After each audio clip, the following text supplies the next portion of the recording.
Friends, welcome back to my YouTube channel. आपका मेरे channel में पुनः बहुत बहुत स्वागत है। आज का मेरा वीडियो बैलेंस शीट की श्रृंखला का अंतिम वीडियो है और इस वीडियो में जो पॉइंट्स और जो चीज़ें रह गई थी पीछे बताने से, आपको एक्सप्लेन नहीं की हैं मैंने, वो सारी एक्सप्लेन कर दी हैं। और मुझे इतना विश्वास है कि आपने अगर मेरे ये सारे वीडियोस ठीक से देख लिए और समझ लिए और कोई समझ में नहीं आया तो मुझे क्वेरी रेज कर सकते हैं आप। तो इसके अतिरिक्त आपको और कुछ पढ़ने की आवश्यकता नहीं पड़ेगी और आपके एग्ज़ाम में जो भी क्वेश्चंस बैलेंस शीट से रिलेटेड आएंगे वो आप बहुत आसानी से और उनके करेक्ट आंसर्स आप दे सकते हैं। आज जो हम आपसे कॉन्सेप्ट्स को एक्सप्लेन करने वाले हैं, ये मेनली इस स्लाइड में प्रॉफिटेबिलिटी से रिलेटेड रेशियोज पर चर्चा है। इसमें देखिए, how to calculate gross profit ratio, operating profit ratio, net profit ratio, return on investment, return on capital employed, return on equity, earning per share and price earning ratio. ये सारे ही आपके लिए एक तरीके से इम्पॉर्टेंट हैं और इनको हमें समझने के लिए इनके जो फॉर्मूले हम यूज़ करते हैं वो आपको मैं शो करता हूँ। सबसे पहले ग्रॉस प्रॉफिट रेशियो फॉर्मूला है gross profit divided by net sales into 100। Net sales यहाँ पर एक्सप्लेन करने की चीज़ है। नेट सेल्स से अभिप्राय है क्योंकि जब कभी कोई भी बिजनेस एंटिटी, बिजनेस ऑर्गेनाइजेशन अपना माल बेचती है तो कभी कभी ये सिचुएशंस भी अराइज होती हैं कि उसका माल कुछ लौट के आ जाता है, कुछ डिफेक्टिव पीसेस चले गए, परचेजर ने उन्हें वापस कर दिया। तो जो सेल्स हमारी लौट के आती हैं उनको हम इनवर्ड रिटर्न्स कहते हैं। हम ग्रॉस सेल्स में से इनवर्ड रिटर्न्स या रिटर्न ऑन सेल्स माइनस करने के बाद नेट सेल्स की फिगर पर पहुंचते हैं और हम अपनी एनालिसिस में, जिसको हम रेशियो एनालिसिस भी कहते हैं, उसमें नेट सेल्स की फिगर को ही यूज़ करते हैं। दूसरा है net profit ratio, net profit divided by net sales into 100। Operating profit ratio, operating profit divided by net sales into 100। लेकिन यहाँ ऑपरेटिंग प्रॉफिट समझने वाला एक कॉन्सेप्ट है। बिजनेस में कुछ प्रॉफिट्स बिजनेस ऑर्गेनाइजेशन ऑपरेशन से अर्न करती है और कुछ उसके नॉन ऑपरेटिंग इनकम या नॉन ऑपरेटिंग प्रॉफिट्स भी होते हैं। एग्जाम्पल मैं आपको देता हूँ। अगर कोई बिजनेस ऑर्गेनाइजेशन, मान लीजिए उसका नाम है मैसर श्री गणेश साइकिल्स, और वो साइकिल आपका असेंबल करके बेचते हैं और इसके अलावा उन्होंने अपने बगल में फर्म के नाम से ही एक गोडाउन भी कंस्ट्रक्ट किया हुआ है और उससे हर महीने उनको रेंटल इनकम होती है। तो जो बिजनेस ऑपरेशंस हैं वो है ट्रेडिंग ऑफ बाइसिकल्स, उससे जो प्रॉफिट हो रहा है वो मेरा ऑपरेटिंग प्रॉफिट है। और जो रेंटल इनकम हो रही है, जो मुझे होनी ही होनी है, चाहे मेरी साइकिल्स बिकें या ना बिकें, वो मेरी नॉन ऑपरेटिंग इनकम है। तो जब हम ऑपरेटिंग प्रॉफिट कैलकुलेट करते हैं तो उसको हम नेट कर लेते हैं, net profit minus operating income plus operating expenses, तो मेरा ऑपरेटिंग प्रॉफिट निकल जाता है। I am repeating it, operating profit is equal to net profit minus non operating income plus non operating expenses. एक एग्जाम्पल के माध्यम से भी हम इसे समझ सकते हैं और वो इसमें मैंने एग्जाम्पल दी हुई है आपको। हमारा net profit ratio operating profit ratio, तीनों ग्रॉस, नेट एंड ऑपरेटिंग, तीनों के फॉर्मूले मैंने आपको बता दिए। अब आते हैं return on equity. Return on equity से पहले है हमारा रिटर्न ऑन कैपिटल एम्प्लॉयड, उससे भी पहले है रिटर्न ऑन इन्वेस्टमेंट। तो रिटर्न ऑन इन्वेस्टमेंट, उसके बाद return on capital employed and return on equity, इन तीनों में से कोई ना कोई क्वेश्चन आपके एग्जाम में जरूर आता है। रिटर्न ऑन इन्वेस्टमेंट फॉर्मूला है net profit divided by tangible net worth plus long term liabilities.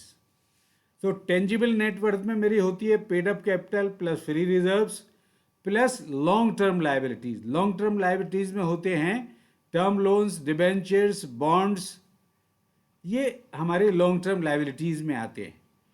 इन सबको हम प्लस कर लें तो ये टोटल इन्वेस्टमेंट आ जाता है, और या ये टोटल कैपिटल एम्प्लॉयड आ जाती है। तो return on investment and return on capital employed ये एक ही हैं और एक ही फार्मूले से इन्हें हम कैलकुलेट करते हैं। Both these are same. तो net profit divided by T N W plus long term liabilities multiplied by 100। जहाँ पर भी हम ये मल्टीप्लाइड बाई 100 कर रहे हैं, ये सारे रिजल्ट हमें परसेंटेज में मिलने वाले हैं, तो वो परसेंटेज में रिफ्लेक्ट होते हैं। अब हमने रिटर्न ऑन कैपिटल एम्प्लॉयड निकाल दिया, net profit divided by tangible net worth plus long term liabilities. Return on equity different है, क्योंकि इक्विटी में आपको पहले मैं एक्सप्लेन कर चुका हूँ पिछले वीडियोस में, equity means T N W, your paid up capital plus free reserves, net worth. अगर इंटेंजिबल एसेट्स हैं तो net worth minus intangible assets. Balance sheet में जिसमें इंटेंजिबल एसेट्स होते हैं उनको हमें उसी हिसाब से ट्रीट करना पड़ता है। फिर हम एन डब्ल्यू का प्रयोग अपने एनालिसिस में नहीं करते हैं, टी एन डब्ल्यू करते हैं। तो यहाँ पर भी net return on equity means net profit divided by T N W into 100, ये भी परसेंटेज में आपको मिलेगा। अब मैंने आपको आगे दिया अर्निंग पर शेयर। अब इसको जरा ध्यान से देखिए, अर्निंग पर शेयर इजी है। अर्निंग मेरी क्या होती है? प्रॉफिट। भाई जो प्रॉफिट हो रहा है वही मेरी अर्निंग है साल के अंत में। तो net profit after tax and preference dividend, ये हम अगर डिवाइड कर दें divided by total number of equity shares, तो इससे हमारी अर्निंग पर शेयर निकल जाती है। जो मैंने बोल्ड किए हुए हैं ये आपके फॉर्मूले हैं, बाकी कॉन्सेप्ट हैं जो मैं आपको बता रहा हूँ। और अंतिम इस स्लाइड में है प्राइस अर्निंग रेशियो, ये है PE ratio, price earning ratio. इसको हम कैलकुलेट करते हैं market price per equity share divided by earning per share. Earning per share का फॉर्मूला मैंने अभी आपको ऊपर दिया है। इससे आगे चलते हैं। ये एक एग्जाम्पल है just to augment your learning on these concepts, आपका पक्का हो जाए उसके लिए है ये रुपीज़ इन लैक्स हैं। If the net profit before taxes, net profit is 60, ये सब लैक्स में याद रखिएगा। T N W 80, long term liabilities 160, tax payable on net profits 20, preference dividend nil, number of shares company के पास कितने हैं, कंपनी ने जो इशू करे हुए हैं, जो पेड अप हैं 1 lakh. The shares of the company are quoted in the market at ₹120। Market में पर शेयर का दाम ही कोट होता है, ये आपने खूब देखा होगा, समझा भी होगा। अब मुझे कैलकुलेट करना है ROI. ROI means return on investment और रिटर्न ऑन कैपिटल एम्प्लॉयड। मैंने बोला था आपको ये दोनों एक हैं। और कैसे कैलकुलेट करेंगे हम इनको? पहले केस में रिटर्न में आएगा net profit 60 divided by tangible net worth 80 plus LTL 160 means 240। तो 60 डिवाइडेड बाई 240 इंटू 100 कितना आ जाएगा? 25%। तो 25% आपके दोनों कैलकुलेट हो गए। कैसे हमने किए? 60 डिवाइडेड बाई 240 इंटू 100 आ गया मेरा 25%। बोला था मैंने जहाँ 100 से मल्टीप्लाई करते हैं वहाँ रिजल्ट परसेंटेज में मिलेगा। तो 60 divided by 240 to 100 is 25%। ROI and ROCE capital employed, ये आपका हो गया 25%।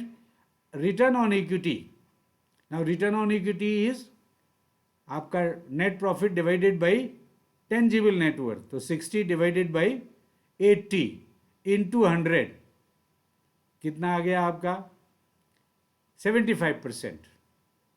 60 डिवाइडेड बाई 80 इंटू 100 इज 75%। फिर आ गया आपके अर्निंग पर शेयर। इसमें टोटल नंबर ऑफ शेयर्स कितने हैं 1 लाख। नेट प्रॉफिट कितना हो रहा है 60 लाख। लेकिन इसका फॉर्मूला अगर आप देखें तो पीछे एक नज़र डाल देते हैं। अर्निंग पर शेयर का फॉर्मूला था net profit after tax and preference dividend. तो यहां पर नेट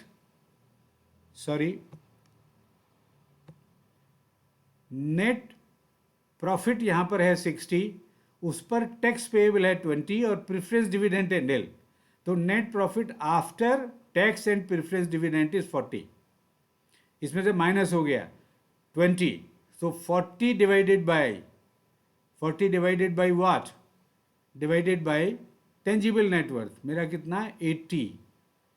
तो 1 lakh number of equity shares, earning per share निकाल रहे थे हम, नंबर ऑफ शेयर्स हैं 1 लाख, प्रॉफिट हो गया 40 लाख। तो 40 lakh divided by 1 lakh is 40, the result is ₹40। इसका आ गया अर्निंग पर शेयर। और अब हमने निकालना है प्राइस अर्निंग रेशियो, जिसको हम निकालते हैं market price of the share को डिवाइड कर रहे हैं हम by earning per share EPS। ये फॉर्मूला अभी पिछली स्लाइड में आपने देखा है। मार्केट प्राइस, मार्केट पर हमारा शेयर कोट हो रहा है ₹120 पर शेयर, डिवाइडेड बाई 40 है अर्निंग पर शेयर। तो हमारा आ गया 3:1 और रेशियो PE रेशियो इज 3। और PE रेशियो जितना ज़्यादा होता है, कई बार बहुत हाई भी होता है ये, तो फिर उसमें अर्निंग पर शेयर कम होती है, तभी ये रेशियो ज़्यादा बढ़ता है। अगर अर्निंग पर शेयर, क्योंकि EPS से डिवाइड कर रहे हैं हम, अगर ये ज़्यादा होगी तो रेशियो घटता है। अब इसके हिसाब से आपके, मैं समझता हूँ ये कॉन्सेप्ट आपके माइंड में फिट बैठ गए होंगे। अब हम इसकी एग्जाम्पल लेते हैं। एग्जाम्पल में if the sales are 1000, return inward is 200, return outward is 100, gross profit 200, net profit 150, non operating income 50, non operating expenses nil, opening stock plus closing stock is 300, debtors opening 50, debtors closing 150। अब ये opening और closing मैंने आपको figures क्यों दिए, इसको समझिए। हम फॉर्मूले में यूज करते हैं एवरेज स्टॉक्स, एवरेज डेटर्स, और वो एवरेज हम कैसे फाइंड आउट करते हैं, opening plus closing divided by 2। In any case आपको कोई भी निकालना है बैलेंस शीट के इसमें एवरेज जहां पर हम यूज करेंगे, तो वहां पर सिंपल फॉर्मूला है opening plus closing divided by 2 is average. तो यहाँ एवरेज स्टॉक्स भी निकल जाएंगे आपके, उसी से एवरेज डेटर्स भी निकल जाएंगे। फिर टोटल ऑफ करेंट एसेट्स 200 दिया हुआ है। टोटल ऑफ करेंट एसेट्स को मैंने आपको पीछे बताया था, this is known as gross working capital. और यहाँ पर हम इसको यूज करेंगे वर्किंग कैपिटल टर्नओवर रेशियो में, और ये मेरी वर्किंग कैपिटल टर्नओवर रेशियो में टोटल ऑफ करंट एसेट्स या ग्रॉस वर्किंग कैपिटल का यूज होगा। अब आपको कैलकुलेट करना है, क्या कैलकुलेट करना है, gross profit ratio, net profit ratio, operating profit ratio, जिससे पीछे के कॉन्सेप्ट आपके पक्के हो जाए। पहला था gross profit divided by net sales into 100। यहाँ पर नेट सेल्स कितनी है 1000 माइनस 200, रिटर्न इनवर्ड, माल बेचा आपसे बाहर गया, सेल्स आपकी लौट के आ गई डिफेक्टिव पीसेस वो रिटर्न इनवर्ड हो गया। अगर परचेज का माल हम वापस करते हैं, हम जो बिजनेस कर रहे हैं, हम परचेजर हैं और हमारे पास सप्लायर ने कुछ डिफेक्टिव पीस सप्लाई कर दिए, तो ये रिटर्न आउटवर्ड कहलाती है, क्योंकि ये हमारे बिजनेस से बाहर जा रहे हैं रिटर्न। यहाँ पर हमने ले लिया सेल्स रिटर्न इनवर्ड, तो नेट सेल्स आ गए 800। फिर हमारे पास है gross profit 200। Gross profit divided by net sales into 100 आपको मिल जाएगा gross profit ratio, which is 200 divided by 800 into 100 is 25%. 200 divided by 800 into 100, you will get 25%. Answer is 25%, नीचे मैंने दिया हुआ है। नेट प्रॉफिट रेशियो निकालना है, net profit 150 divided by 800 into 100, you will get answer 18.75. Then you will come to operating profit. आपको non operating income यहाँ दी हुई है 50, तो यहाँ पर जब आप ऑपरेटिंग प्रॉफिट निकालेंगे तो net profit minus operating income plus minus non operating income plus non operating expenses जो निल हैं, तो 150 minus 50 is your 100 is your operating profit. Operating profit ratio निकालने में ऑपरेटिंग प्रॉफिट यानी 100 divided by 800 into 100 again, so you will get 12.5%. 100 divided by 800 into 100 is 12.5%. अब मैंने निकालना है inventory turnover ratio. Inventory turnover ratio हमने कैसे निकालना है, तो हमने सेल्स को डिवाइड करना है एवरेज इन्वेंट्री से। मेरी एवरेज इन्वेंट्री यानी स्टॉक्स कितने हैं, 100 plus 300 400 divided by 2, 200 is average stocks. तो स्टॉक्स में सेल्स हैं 800 डिवाइडेड बाई 200, ITR यानी inventory turnover ratio is 4। Debtors turnover ratio DTR, debtors turnover ratio हम निकालेंगे अगेन एवरेज डेटर्स कितने हैं हमारे पास, 50 प्लस 150, 200 डिवाइडेड बाई 200। अब मेरे पास आ जाएगा 800 divided by 100, you will get 8। So debtors turnover ratio is 8। फिर है working capital turnover ratio, sales divided by average working capital. Average मेरी यहाँ पर आ रही है वर्किंग कैपिटल में टोटल ऑफ करंट एसेट्स, तो यहाँ पर है 200 GWC, तो 800 divided by 200 is 4। Your WTR यानी working capital turnover ratio is 4। और ये क्या इंडिकेट करता है कि एवरी क्वार्टर हमारी वर्किंग कैपिटल टर्नओवर हो जाती है, साल में 4 बार टर्नओवर हो रहा है, 4 बार रोटेट हो रही है आपकी वर्किंग कैपिटल। आई होप कि इससे आपको ये बातें पूरी तरह समझ में आ गई होंगी, सारे रेशियोज पिछले। अब इसमें है net sales 800, average debtors 100। Calculate debtors velocity, जब हम वहाँ निकाला था हमने डेटर्स टर्नओवर रेशियो, यहाँ निकालने जा रहे हैं हम डेटर्स वेलोसिटी। दोनों के फॉर्मूले में थोड़ा ट्विस्ट है, फ़र्क है। अब हम एवरेज डेटर्स को डिवाइड करते हैं बाई सेल्स इनटू 12, और ये जो है कैलकुलेट डेटर्स वेलोसिटी और डेट कलेक्शन पीरियड, यानी जो हम माल उधार बेच रहे हैं, क्रेडिट पर बेच रहे हैं, उससे हमारे डेटर्स क्रिएट होते हैं। जो माल हम उधार खरीदते हैं अपने सप्लायर से, रॉ मटेरियल एट्सेट्रा, तो वो हमारे क्रेडिटर्स को क्रिएट करता है। वहाँ हम उधार माल खरीद रहे होते हैं तो हमें उनका पैसा लौटाना है, ये मेरे रिसीवेबल्स हैं, और जो हम क्रेडिटर्स होते हैं वो मेरे पेएबल्स हैं। तो इसको थोड़ा समझने के बाद हमको कैलकुलेट करना है डेटर्स वेलोसिटी और debt collection period. Formula average debtors divided by net sales into 12। तो महीने में, मंथ्स में आपको ये पीरियड मिल जाएगा। यहाँ पर दिया हुआ है हमारा सेल्स हैं 800, एवरेज डेटर्स 100 हैं। अब एवरेज डेटर्स 100 को मैंने डिवाइड करना है 800 से, मल्टीप्लाई करना है 12 से, तो क्या आंसर मिलेगा मुझे, हम निकाल रहे हैं डेटर्स वेलोसिटी। तो डेटर्स वेलोसिटी इज 1.5 मंथ्स, जो मेरे आंसर में एम है, दिस इज रिप्रेजेंटिंग मंथ्स। तो ये 1.5 महीने का आपका डेट कलेक्शन पीरियड निकल के आएगा। फिर आता है नेट परचेजेस दिए हुए हैं, क्रेडिटर्स का ओपनिंग क्लोजिंग बैलेंस दिया हुआ है, आप इससे एवरेज निकाल सकते हैं क्रेडिटर्स का। क्या? 300 divided by 2, 200 plus 100, 300 divided by 2, 150, और नेट परचेजेस है मेरे 600। तो अब पहले मैंने निकालना है creditors turnover ratio, CTR. CTR में purchases divided by average creditors होता है, तो परचेजेस है मेरी 600 डिवाइडेड बाई 150, तो आंसर इज 4। यानी अब मेरा जो क्रेडिटर्स टर्नओवर है वो 4 है, और इसी से मुझे कैलकुलेट करना है क्रेडिटर्स वेलोसिटी और क्रेडिटर्स पेमेंट पीरियड।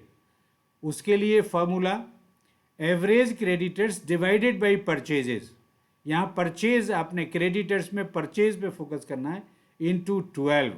अब मेरे एवरेज क्रेडिटर्स कितने हैं? Average creditors 150 divided by purchases कितना है? 600 इनटू 12।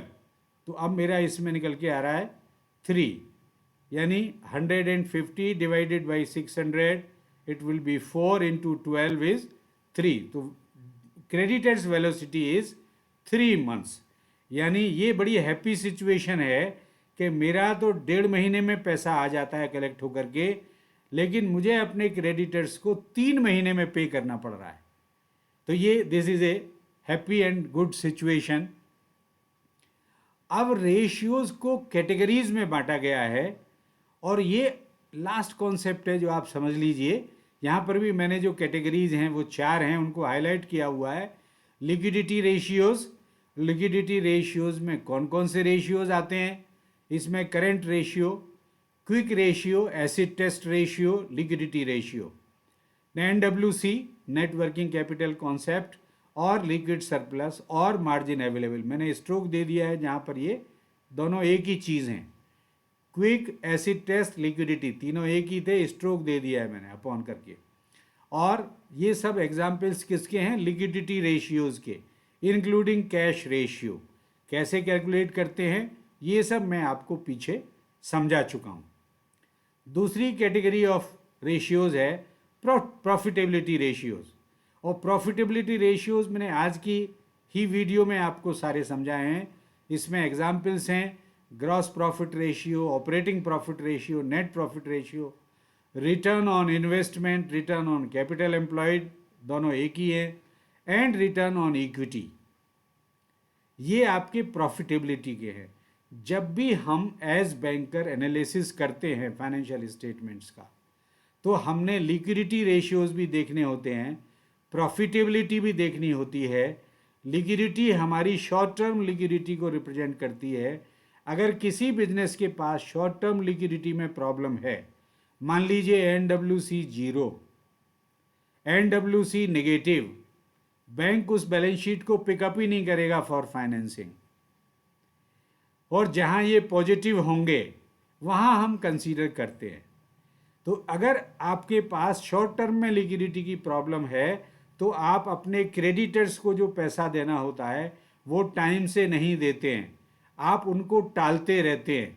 अब आप मंडे को आना, मंडे मार्केट बंद रहता है, वो नहीं आएगा। ट्यूसडे आना, ट्यूसडे आता है तो आप दुकान पे ही नहीं मिलते हैं, क्योंकि आपको प्रॉब्लम है लिक्विडिटी की। ऐसे बिजनेस को भी बैंक फाइनेंस नहीं करना चाहता है और नहीं करना चाहिए। तो हमने शॉर्ट टर्म लिक्विडिटी को एग्जामिन कर लिया थ्रू आवर एनालिसिस। ये सारे टूल्स थे जो आपने देखे हैं। प्रॉफिटेबिलिटी हमारी यूज़ होती है for repayment of term loans, बहुत इंपॉर्टेंट है। किसी भी बिजनेस को internal generation of funds means profits generate करने ही चाहिए। तब हम देखते हैं gross profit ratio, operating profit ratio, net profit ratio, return on investment. अब रिटर्न ऑन इन्वेस्टमेंट का कंपैरिजन किया जाता है सेम इंडस्ट्री में या सेम बिजनेस में दूसरी फर्म्स या दूसरी कंपनीज कितना रिटर्न ऑन इन्वेस्टमेंट दे रही हैं, या हम कंपेयर भी कर लेते हैं। हमारी कंपेरेबल है, बहुत कम है, नहीं फाइनेंस करेंगे, सोचना नहीं चाहिए। बहुत उसके अधिक है, मतलब प्लस है तो ठीक है, बहुत अधिक है तो क्यों बहुत अधिक है? क्योंकि मैं एक बात अपने स्टूडेंट्स से हमेशा कहता हूँ कि जो भी ये फिगर्स हमको प्रोवाइड करते हैं borrowers, never accept these figures outrightly. Mind my words please, never accept these figures outrightly, कि जो उसने सबमिट कर दिया हमने उन्हीं को मान लिया। No, never reject these figures outrightly, कि जो उसने हमें सबमिट किया हमें एक्सेप्टेबल ही नहीं है। No, we have to analyse, go into the depth, find out justifications for higher ratios, find out reasons for lower ratios। यही तो एनालिसिस का पार्ट है। तो किसी भी फिगर को आउटराइटली एक्सेप्ट नहीं करना है, आउटराइटली रिजेक्ट नहीं करना है, हमने उसको पूरा अच्छी तरह एनालाइज करना है। उसके बाद एक्सेप्टेंस या रिजेक्शन की बात आती है, वो डिसीजन हम उसके बाद ही लेंगे। अब इसमें आ गया third category, solvency ratios. Solvency और जो लिक्विडिटी रेशियोज है, इन दोनों में अंतर है, difference. What is the difference? The difference is solvency ratios will indicate long term solvency of the business. और इसी कैटेगरी में आते हैं date equity ratio, fixed asset ratio and debt service coverage ratio, DSCR।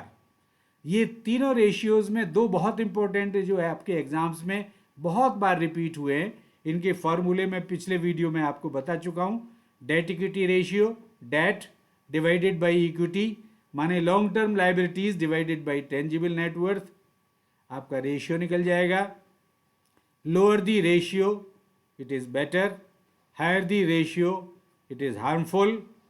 For augmenting your learning मैं आपको example देता हूँ। भूषण इस्पात जो ये बहुत बड़ा अकाउंट NPA में गया और बहुत बैंकर्स उसमें फाइनेंस में इन्वॉल्व थे, उसका डेट इक्विटी रेशियो था 78%।